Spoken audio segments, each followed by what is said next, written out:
America's drug policies continue to fall short. Despite the widespread evidence of the war on drugs' ineffectiveness, as well as the medical community insisting we change drug policies to reflect a modern-day understanding of drugs and addiction, the U.S. continues to pursue strict laws on drugs.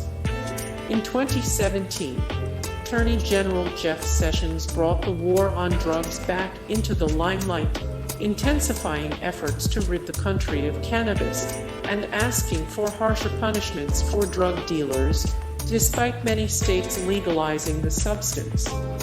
Most alarming to some, however, are the drug policies President Donald Trump has claimed to admire. Rodrigo Duterte, president of the Philippines, dealt with his country's addiction problem by killing people. Trump reportedly has a friendly relationship with Duterte.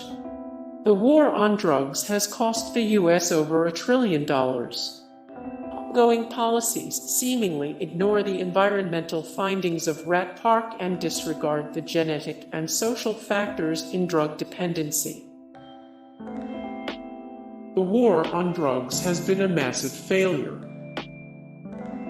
The war on drugs commenced when President Richard Nixon signed the Controlled Substances Act in 1970.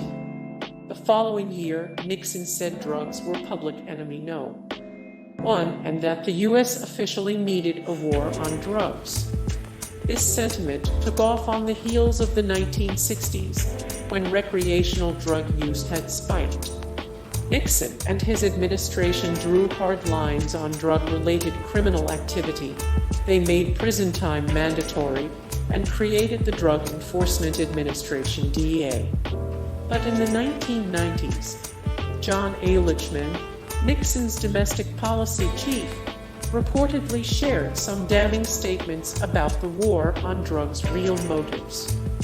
A. Lichman said the war on drugs was about attacking the anti-war left and black people, adding, by getting the public to associate the hippies with cannabis and black people with heroin, and then criminalizing both heavily, we could disrupt those communities.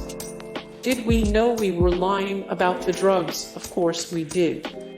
With many government agencies involved, how was the supposed war on drugs going to succeed? A member of Nixon's staff, one who worked on the war on drugs, got Elvis Presley a badge from the Bureau of Narcotics and Dangerous Drugs, despite the fact Presley was an addict. The CIA allegedly became involved in the Miami drug market after the Bay of Pigs failure. Moreover, the CIA MK-Ultra program reportedly got LSD into America. The CIA also supposedly allowed cocaine smuggling in the U.S. in return for assistance battling communism in Nicaragua. Former agents say the DEA couldn't intervene in CIA cases. Exposing rats to drugs was controversial.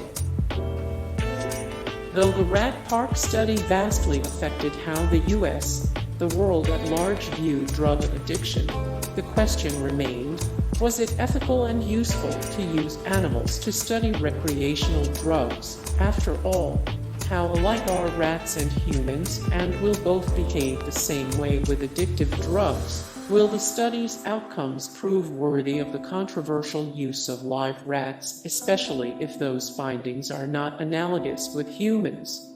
The Rat Park experiment sounds tame compared to some other studies. Critics of these studies claim they are not only inhumane but useless. Human volunteers for these kinds of experiments yield far more reliable results. In addition, some argue public dollars for these experiments are more beneficial when used for education or rehabilitation efforts. The study tried to tackle a popular misconception about addiction, but ended up adding another. Before the Rat Park study, people commonly believed addiction's cause was solely due to an addictive substance. Now, Most researchers admit this is only a small part of the picture. After all, many people take prescription painkillers and never become addicted. However, a significant criticism of the Rat Park study is how it ignored the drug's chemical makeup, placing the blame for addiction exclusively on environment. Both of these misconceptions falsely simplify a complex problem. The Rat Park study led to further studies like Gaber-Mates. He countered that environment was merely a factor in addiction, using his findings to argue against the war on drugs policies. Using the Rat Park study to debunk the war on drugs is convenient, but not entirely plausible. Understanding drugs, addiction, and the war on drugs require a more complicated and nuanced perspective. Anecdotal evidence challenges the study's findings. The basic conclusion about Bruce-Alexander and his Rat Park experiment suggested that environment has the most substantial influence over addiction. Rats with presumably happier lives didn't typically want addictive drugs. Thus, Alexander concluded people with happier lives and environments also wouldn't want drugs. However, carrying Alexander's conclusion one step further means people with happy lives and surroundings cannot become drug addicts. In reality, this isn't the case, as demonstrated by pervasive prescription drug abuse and the opioid epidemic. A scientific quantification of happiness is also relative. As one expert noted, there are thresholds below which material deprivation and poverty impact happiness, but above these thresholds, quality of life and happiness are subjective and appraisal-based. The study had flaws. The Rat Park study relied on making a big assumption. The rats who lived in the park enjoyed idyllic lives. For humans, even ones with good and fulfilling lives, there is no park equivalent. This gap in analogous environments makes it harder to draw parallel conclusions in humans from the Rat Park study. Furthermore, while two studies completed after Rat Park replicated the general results, two more major studies did not. The Rat Park study also experienced malfunctioning equipment and a subsequent data loss. These issues might have affected Bruce-Alexander's outcomes.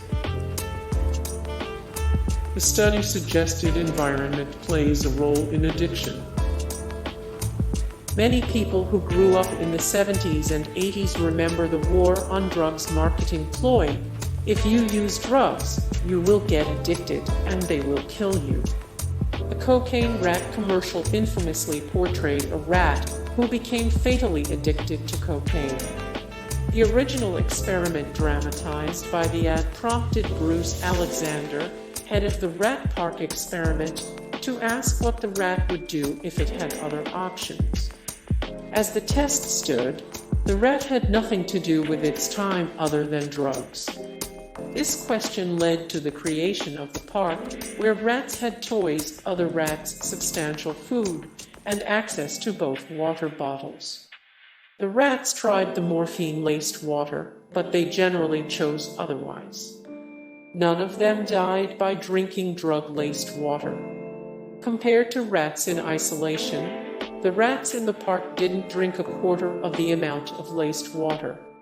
Alexander's second experiment took the addicted rats, the isolated ones, and put them in Rat Park after 57 days, meaning they could become heavy morphine users for 57 days before heading to the idyllic park. The rats generally stopped using drugs. Hey guys, thank you so much for the support and likes and comments down below, and also thank you so much for watching, and I look forward to see you in the next video. Then take care, bye.